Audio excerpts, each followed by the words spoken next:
Well, paano mo malalaman kung ovulating na ba yung female na leopard geckos? Kung pwede na ba siyang i-breed? Tamang-tama, malapit na yung breeding season, and pwede mo nang i-check kung ovulating na yung mga females na pwede mo nang i-breed. And paano nga ba? Kasi nung bago ako, dito ako nag-struggle talaga. Paano mo malalaman? Natatakot ako baka mag-tail drop. Natatakot ako baka mamaya ma-injured yung leopard gecko, yung female leopard gecko sa akin. Papakita ko sa inyo kung paano i-check yung belly niya kung ovulating na siya. Okay. Example, ito, meron tayo ditong Tremper albino.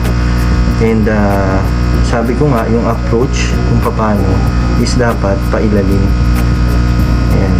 Pag nandiyan na tayo, ilagay mo siya dito sa kamay nyo. And pupulin nyo siya sa buntot. Ayun. Makikita nyo may pink spot, dalawang pink spot doon sa belly niya, which is sign na siya ay nag-ovulate. Ayan. Kailangan nyo i-check yung belly nila kung may dalawang pink spot, which is indication siya ay ovulating.